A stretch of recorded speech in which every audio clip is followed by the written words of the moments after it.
LGBTQ 1 Minute News. Let's queer up youth.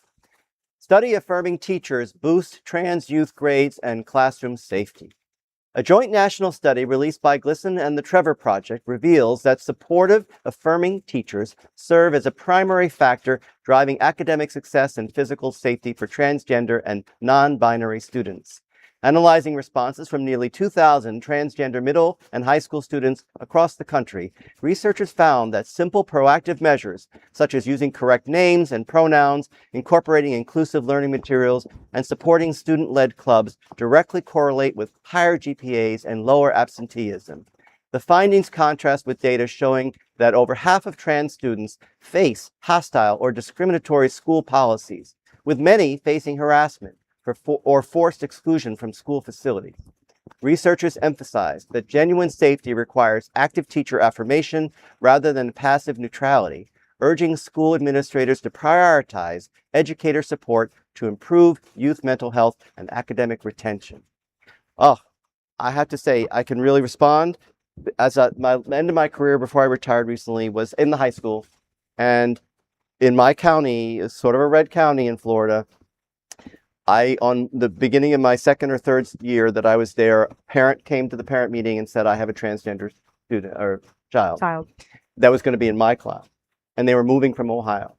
And so my antenna went right up, and we had an amazing, that they were very hesitant in our school district. They were, I hesitate to use the word shy, but I think it was just more reserved and held in because they did not know how they were going to be perceived.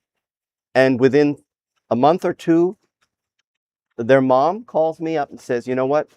They're coming to school because of your class. They're coming because they're trying to fit in, and they know that you are attentive, you are aware, you are assisting. I had access, being a theater teacher, I had access to the dressing rooms where there was a bathroom.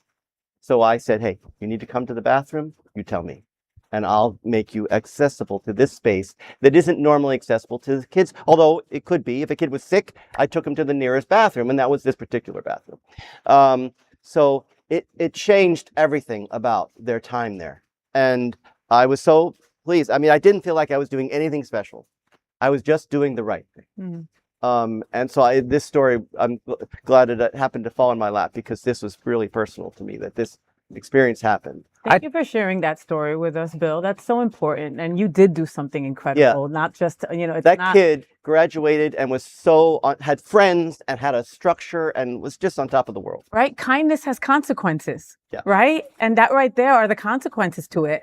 They felt seen, maybe for the first time, who knows? Right. And that gave them that foundation to keep going, right? And to put that step in front of the other. Sometimes you just need that to get you going. And the trick is, it wasn't hard for me to do any of the things that I did. It's not hard to be kind, Bill. No, of course not. So other teachers at the school who were less accommodating just blew my mind that they would make an issue for this student that didn't need to be an issue. Yeah. They just wanted to be, That is an LGBTQ 1 Minute news story. There is no other queer nonprofit media platform like this in the entire world. Support our LGBTQ stories by sharing them and subscribing to Queer News Tonight.